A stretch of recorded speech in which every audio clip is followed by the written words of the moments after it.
Vous écoutez Radio Taïwan International et c'est l'heure des musées.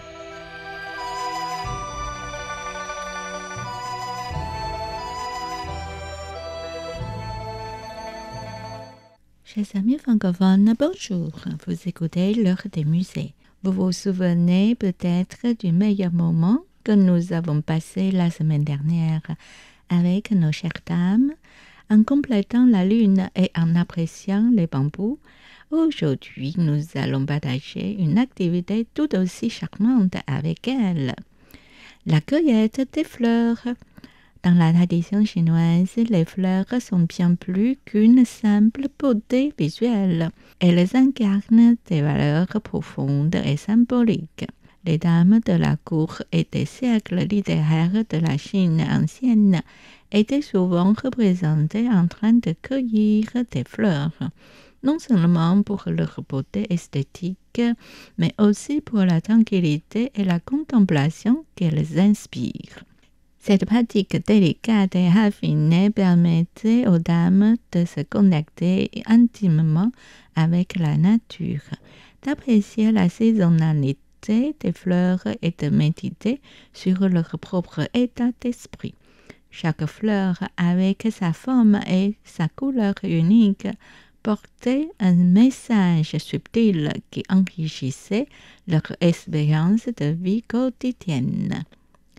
Ainsi, aujourd'hui, nous plongeons dans cet univers poétique où la cueillette des fleurs devient une occasion de beauté, de réflexion et de communion avec la nature, comme l'ont fait nos ancêtres artistes. Image 1. Dame cueillit une branche fleurie.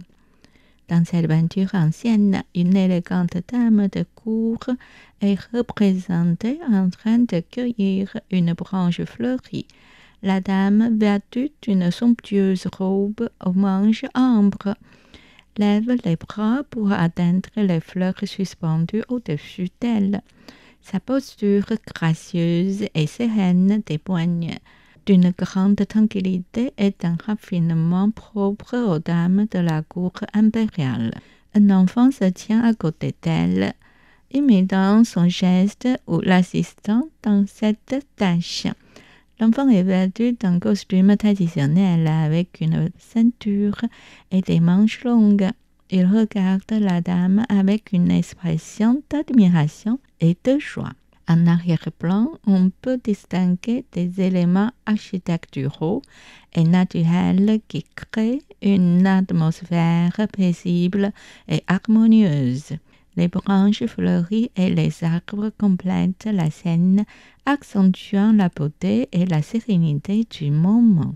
La peinture utilise des tons subtils et délicats, donnant une sensation de douceur et de raffinement. Des détails minutieux des vêtements, des fleurs et des expressions faciales ajoutent à la richesse de cette œuvre.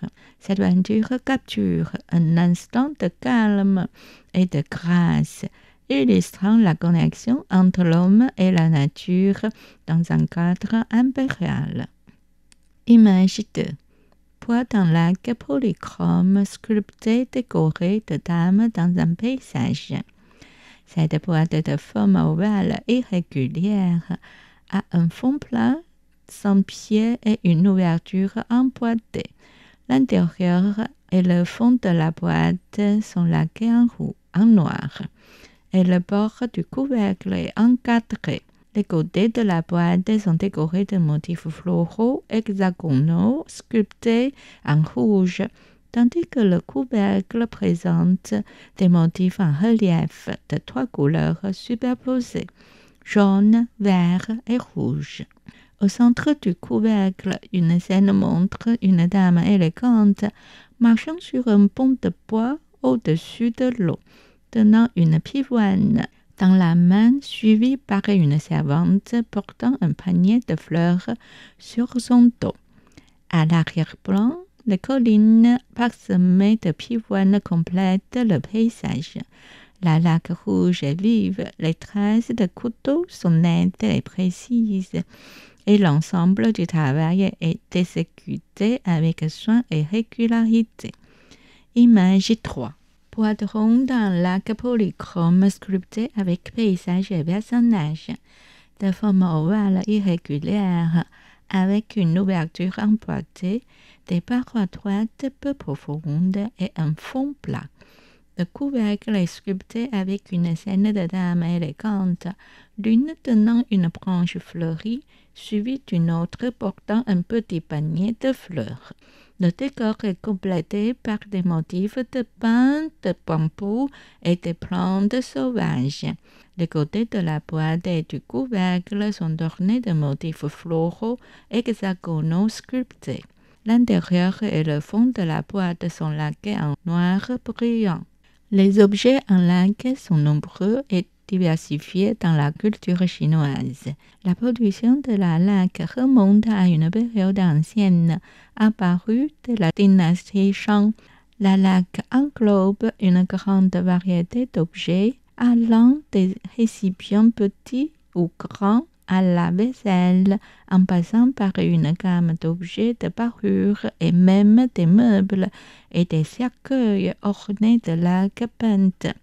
Avant l'application de la laque, la surface des objets pouvait être peinte avec des motifs incrustés de coquillages et d'autres matériaux, voire sculptés. La technique de la laque implique l'application de couches successives de résine naturelle, durcie pour créer une surface durable et brillante.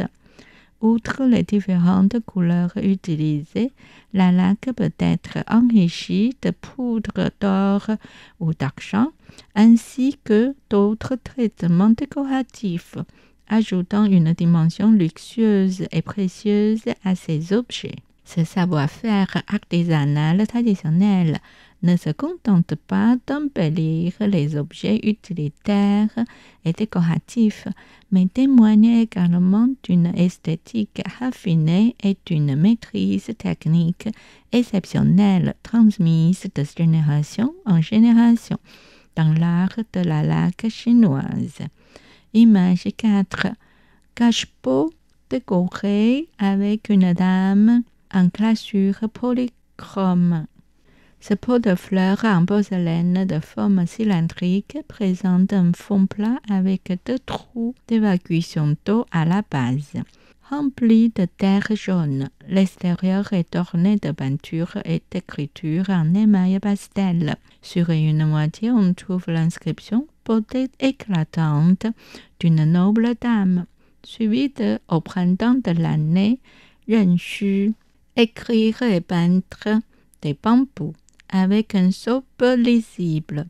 L'autre moitié montre une femme assise sous un arbre fleuri, méditative sur une pierre, vêtue de manière élégante et sobre, avec un panier de fleurs à ses côtés et des chrysanthèmes en pleine floraison près d'une clôture en bambou. L'émail pastel est un type de porcelaine décorative qui a été populaire de la fin de la dynastie Qing au début de la République de Chine. Elle est caractérisée par des couleurs douces comme le noir grisé, l'ocre pâle, le rouge clair, le vert pâle, le bleu clair et le violet pâle, appliquée et cuite à basse température. Le rendu des peintures en émail pastel imite celui des peintures sur papier ou soie, d'où son nom. Contrairement à d'autres techniques, elle ne nécessite pas l'application de blanc opaque, permettant ainsi aux artistes de peindre directement sur la porcelaine. Image 5. Épingle à cheveux en alliage argent-cuivre avec décoration de figures. Cette épingle à cheveux de style rouillis est fabriquée en alliage d'argent et de cuivre, avec une tête en forme de nuage rouillis, ornée de motifs martelés. Le bord est délicatement orné d'une frise perlée. Au sommet, on trouve un motif de chauve-souris, tandis qu'au centre, une femme est représentée tenant une bouteille sur le côté. De chaque côté de cette figure centrale, des branches de fleurs de prunier et d'abricot sont finement gravées. Les espaces entre les motifs sont remplis de motifs en pointillés, ajoutant une texture subtile à l'ensemble. Nous voici arrivés à la fin de cette série, mettant en avant les dames dans des activités dynamiques. Quelles charmantes dames nous attendent la semaine prochaine. Suspense, vous avez suivi l'heure des musées, réalisé et animé par Miao Yonghua sur les ondes de Radio Taïwan International.